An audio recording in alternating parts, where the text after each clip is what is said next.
I had quite a few tragedies happen in a row and found myself over in Brighton with nowhere to live. Over the years, I'd run up a number of bills. My mum and my dad were both in the process of passing away, and I'm a single dad. So I found myself in a position in 2009 where the family unit I was in disintegrated and I had a relationship breakdown, and I ended up becoming homeless. Found myself at Brighton Council with my daughter saying, look, we've got nowhere to live now. Because I was now out of work and on pension, I could no longer meet my commitments.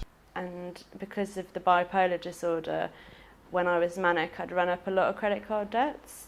If you go off to look after your dad, who's dying, you're making yourself intentionally homeless. In that year I was being hassled non-stop by the creditors. And it's a struggle because you're not only are you working, but you're battling with tax credits and child tax credits, and life just becomes a headache. And one day I just woke up and thought, I've got to do something. None of us know exactly when we may need the support of legal aid, if we're facing homelessness, if we have crippling debt. Everyone in Brighton should regard this as a matter of the utmost importance. Got immediate response for an appointment within a day or so. And it was really good to know there was someone who's going to handle this for me.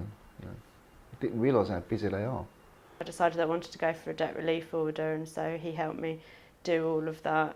Every now and then I'd panic and they'd give me a bit of reassurance. And because of what Nick did for me and filling in the appropriate forms, I did get sheltered housing. I've had lots of letters through the post, but they're very, very thick. And very often one part of that letter is the crucial part I need to read. And it was them who were phoning me up and saying to me, never mind how thick the letter is it got this thing on it? And I'd go, yeah, and they go, right, well that's the bit where we're going to move on with next. It didn't cost me a penny.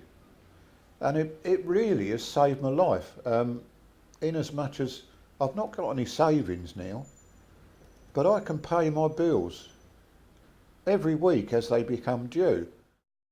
Early intervention is so important, but that early intervention will be removed from the scope of legal aid. If there'd have been no help through my bankruptcy, I sincerely believe I'd have ended up, like a lot of people, on the streets. I'd probably still be in an appeal process. I probably would have ended up